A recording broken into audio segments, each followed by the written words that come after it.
অপেক্ষা করছেন। সেই নির্বাচনের জন্য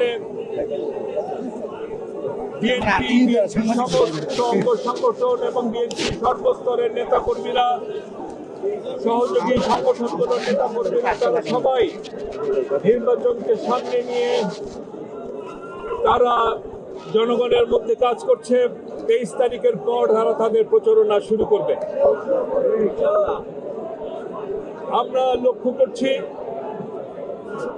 আমরা অত্যন্ত বিস্ময়ের সাথে লক্ষ্য করছি এবং আমরা অত্যন্ত উদ্বিগ্ন। একটি গোষ্ঠী যারা 71-এ মুক্তিযোদ্ধাদের হত্যা করেছেন এবং করিয়েছেন,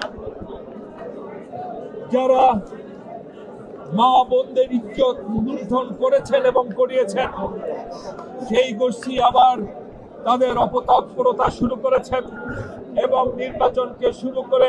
নির্বাচনকে সামনে রেখে নানা জোটের ছদ্মাবরণে তারা বাংলাদেশের রাজনৈতিক পরিস্থিতিকে অস্থির করতে চাচ্ছেন।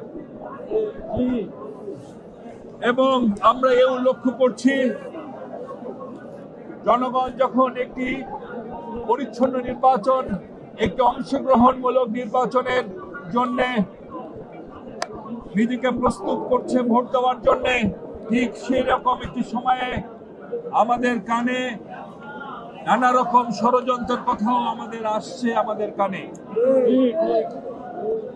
সেই ষড়যন্ত্রকারী যারা, তারা যেখানেই থাকুক, প্রশাসনেই থাকুক বা যেখানেই থাকুক, তাদের উদ্দেশ্যে বলতে চাই, জনগণের অংশগ্রহণমূলক একটি নির্বাচনের মাধ্যমে জনগণের সরকার প্রতিষ্ঠার যে লড়াই আমাদের নেতা জনাব তারেক রহমান করছেন, সেই লড়াইয়ে আমরা কিন্তু এখন ভোটকে সামনে রেখে আমাদের নির্বাচনে প্রস্তুতি গ্রহণ করছি। এর অর্থ এই না যে আমরা একটি নির্দলীয় নিরপেক্ষ নির্বাচনের জন্য যে আন্দোলন, সে আন্দোলন আমরা বন্ধ করে দিয়েছি। আমাদের আন্দোলন কিন্তু আন্দোলনের জায়গায় আছে। যদি দেখি আবারও কোনো গোষ্ঠী প্রশাসনের ভিতরে বা বাইরে এই নির্বাচনকে প্রশ্নবিদ্ধ করবার জন্য, জনগণের রায়কে ভিন্ন খাতে প্রবাহিত করবার জন্য ষড়যন্ত্রে লিপ্ত হয়, শহীদ জিয়ার সৈনিকরা প্রয়োজনে সেই আন্দোলনকে আবারও মাঠে নিয়ে আসবে। জনগণের যে আন্দোলন, সে আন্দোলনকে তার যৌক্তিক পরিণতির দিকে নিয়ে যাবে। ভাষায় বলে দিতে চাই, প্রশ্ন আছে, এই যে বিএনপির যে ফ্যামিলি কার্ড, এই ফ্যামিলি কার্ড